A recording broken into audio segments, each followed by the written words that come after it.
And for more on this, we are now being joined by Lieutenant Colonel Daniel L. Davis from Sterling, Virginia.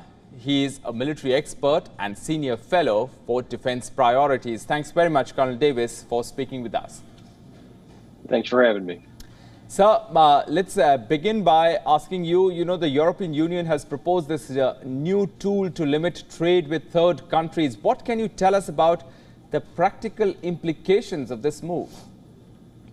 I think what you're seeing here is evidence that many in Europe are starting to get to the point where they're saying, hey, this war in Ukraine needs to come to an end, because if it continues to have negative economic impacts on the various countries, then their people are starting to get a little bit tired of that, in honesty. And we've seen in many places, a lot of the people in these European countries are actually protesting against some of the measures that are going on. And they don't believe that their economies or their livelihoods need to be harmed because of it.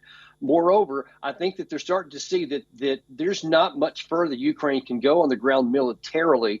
And so they're starting to look beyond this, and they don't want to have any punitive impacts now that could actually harm their trade in the short and medium term. They want to start looking beyond that. So they're going to make it more difficult to sanction people so that they can have an easier time to do trade, especially with China.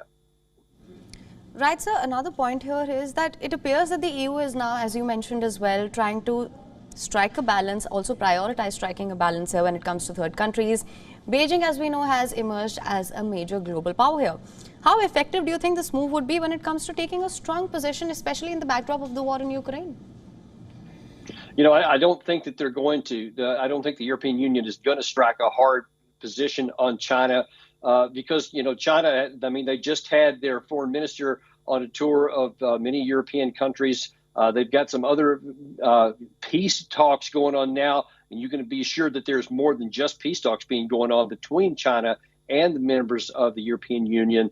And so they're having a pretty active diplomacy. And I think that most of the people do want this war to come to an end. Now, of course, they would like to see Russia punished.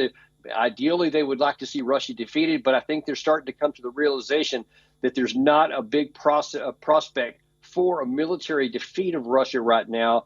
And so they're starting to say, hey, China is willing to do business with us. They can help us expand our economy by opening markets. And I think that many of them are going to continue to move in that direction. And I think China's going to have some success. All right. Lieutenant Colonel Davis, thank you so much for joining us on this broadcast with your insights on this. Thanks for having me.